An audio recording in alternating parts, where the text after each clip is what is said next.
ہم کے دشمنوں کے گرد گھیرا مزید سخت، سیکیورٹی فورسز کا ضلع پنجگور میں انٹیلیجنس بیسڈ آپریشن۔ ISPR کے مطابق شدید فائرنگ کے تبادلے میں بھارتی اسپانسرڈ 6 دہشت گرد جہنم واصل۔ آپریشن کے دوران سیکیورٹی فورسز نے دہشت گردوں کے متعدد ٹھکانوں کو مؤثر انداز میں نشانہ بنایا۔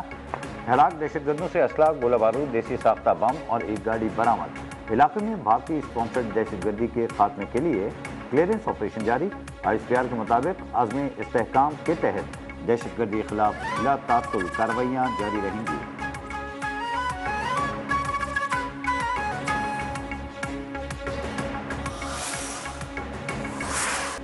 وقت کم، مقابلہ سخت۔ گلگت بلتستان میں انتخاب میں ہوئی مہم کا آج آخری روز۔ امیدواروں کی ووٹرز کو منانے کے لیے سرتوڑ کوششیں۔ پیپلز پارٹی کی گلگت میں جلسے کی تیاریاں۔ چیئرمین پیپلز پارٹی بلاول بھٹو زرداری اور خاتون اول آصفہ بھٹو زرداری خطاب کریں گی۔ GBA 10 اسکردو سب ڈویژن روندو میں مسلم لیگ نون کا پاور شو۔ استحکام پاکستان پارٹی کے رہنما سابق گورنر راجہ جلال حسین کی زیر قیادت ریلی نکالی جائے گی۔ 24 حلقوں میں پولنگ اتوار کو ہوگی۔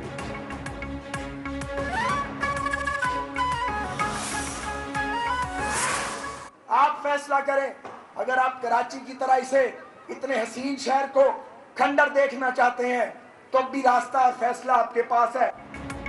گلگت بلتستان کو کراچی جیسا کھنڈر بنانا ہے یا لاہور جیسا ترقی یافتہ؟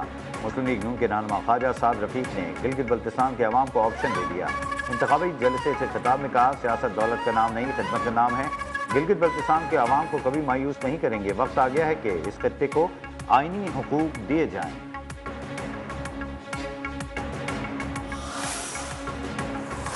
اگر گلگت بلتستان میں کسی کو روکنا ہے، کسی کو ریسٹرکٹ کرنا ہے تو ایسے جوکرز کو، ایسے اسٹیٹ ایکٹرز کو روکا جائے جو عجیب و غریب باتیں کر کے نہ صرف پورے ملک کا مذاق بناتے ہیں بلکہ اس سندھی عوام کی دل آزاری کرتے ہیں، اس سندھ کی ثقافت پہ حملہ کرتے ہیں۔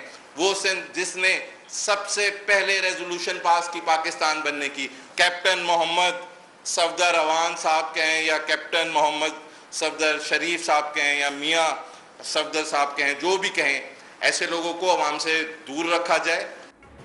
کیپٹن صفدر نے سندھ کی ثقافت پر حملہ کیا، انہیں سندھ کی عوام سے معافی مانگنا ہوگی۔ ترجمان پیپلز پارٹی اور میئر سکر ارسلان شیخ کی کراچی میں پریس کانفرنس کہا، گلگت بلتستان میں انتخابی مہم کے دوران نامناسب زبان استعمال کی جا رہی ہے۔ اگر کوئی شک ہے کہ صفدر عوام سندھ سے الیکشن لڑ کے دیکھ لیں۔ عوامی حکومتیں ٹک ٹاک سے نہیں چلتی۔ عوامی حکومت چلانے کے لیے عوام کا درد سمجھنا ہوگا۔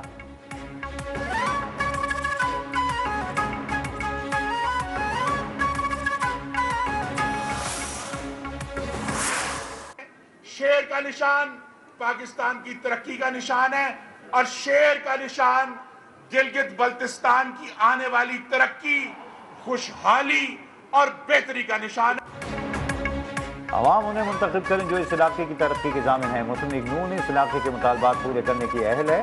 نون لیگ کے رہنما خرم دستگیر کا گلگت بلتستان میں انتخابی جلسے سے خطاب، کہا، عالمی دباؤ کے باوجود میاں نواز شریف نے ملک کو ایٹمی قوت بنایا۔ گلگت بلتستان سمیت پورے ملک کے ترقیاتی منصوبوں سے عوام کا معیار زندگی بہتر بنا۔ اختیار ولی خان نے کہا، اہل لوگوں کو ہی اس علاقے کا انتظام سنبھالنے کا اختیار دیا جائے۔ تعلیم، صحت، علاقے کی ترقی نون لیگ کی ترجیح ہے۔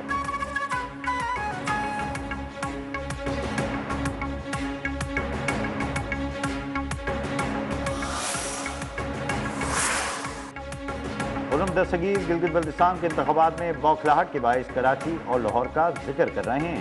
رہنما پیپلز پارٹی وقار میدی کا خرم دستگیر کے بیان پر رد عمل، کہا، بہتر ہوگا کہ وہ گلگت بلتستان کے عوام کو بتائیں کہ پنجاب میں کس طرح چور دروازے سے حکمرانی حاصل کی۔ سندھ میں پیپلز پارٹی حقیقی مینڈیٹ کے ساتھ حکومت میں آئی۔ عوام ڈیل کر کے ملک چھوڑ کر بھاگ جانے والے لیڈروں کی جماعت کو ووٹ نہیں دیں گے۔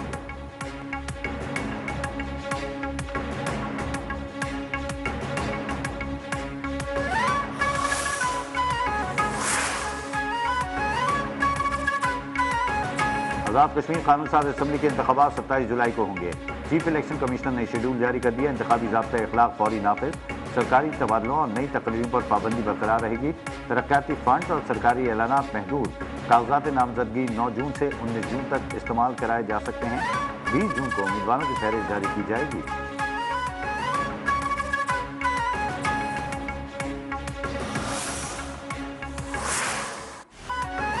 ایران کی جانب سے امریکی فوج پر حملہ جنگ کے دوبارہ آغاز کا جواز بن سکتا ہے۔ ایران کے ساتھ ڈیل کیے بغیر بھی افزودہ یورینیم حاصل کیا جا سکتا ہے۔ امریکی صدر ڈونلڈ ٹرمپ کی وائٹ ہاؤس میں میڈیا سے گفتگو، کہا کہ ایرانی سپریم لیڈر سے ملاقات نہیں کرنا چاہتا، لیکن ایران کے ساتھ ڈیل کی صورت میں سپریم لیڈر سے ملاقات ممکن ہے۔ ایران کے ساتھ معاہدے کی صورت میں ابنائے ہرمز فوراً کھول دی جائے گی۔ آپ جلد جان جائیں گے کہ ایران کے ساتھ معاہدہ کیا ہے۔ ایران کے ساتھ تنازع میں ہر صورت فتح ہماری ہوگی۔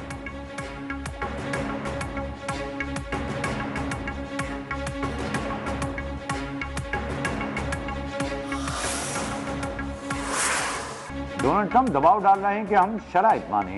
ایرانی سپریم لیڈر کے مشیر محسن رضائی کا کہنا ہے کہ موجودہ مسودے میں ابہام ہیں جن کی وضاحت ضروری ہے۔ ایرانی پارلیمنٹ کے اسپیکر باقر قلیباف کا کہنا ہے کہ ایران کو دھمکی دینے اور اس کے نتائج سے بچ نکلنے کا دور ختم ہو چکا۔ ایران کسی بھی جارحیت کا مؤثر جواب دینے کی مکمل صلاحیت رکھتا ہے۔ ایرانی قوم نے دنیا کو دکھا دیا کہ وہ کسی دباؤ کے سامنے سر نہیں جھکائے گی۔ ملک کی خود مختاری کے خلاف کسی بھی بیرونی مداخلت کا ڈٹ کر مقابلہ کریں گے۔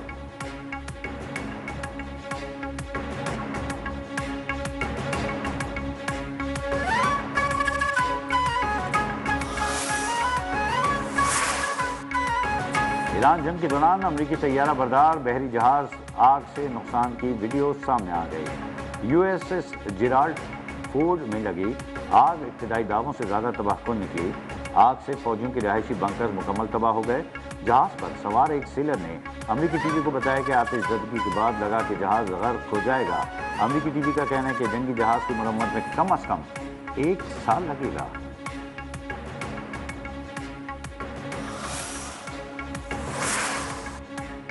بشکیک میں وفاقی وزیر داخلہ محسن نقوی اور ایرانی وزیر داخلہ سکندر مومنی کی اہم ملاقات ہوئی۔ دونوں وزرائے خارجہ میں پاک ایران تعلقات اور خطے کی تازہ ترین صورتحال پر تبادلہ خیال، کشیدگی میں کمی اور داخلی سلامتی کے امور پر بھی گفتگو، پائیدار امن کے لیے سفارتی کوششیں جاری رکھنے کی ضرورت پر زور۔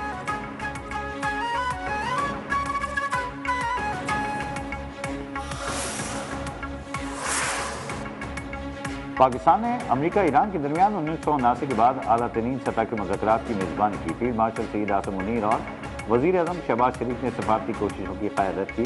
پاک امریکہ تعلقات پر عالمی جریدے کا اعتراف، ووکس کا کہنا ہے پاکستان مشرق وسطیٰ کی سفارتکاری میں اہم اور مؤثر فریق بن چکا۔ پاکستان ٹرمپ انتظامیہ کا اہم اور غیر متوقع شراکت دار بن کر ابھرا۔ واشنگٹن اور تہران دونوں پاکستان کو قابل اعتماد رابطہ کار اور ثالث سمجھتے ہیں۔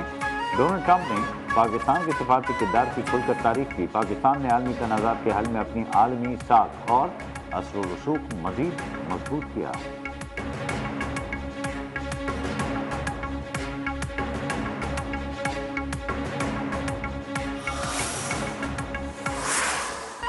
پاک چین لاجواب دوستی ایک مضبوط اور قابل اعتماد شراکت داری کی بے مثال علامت ہے۔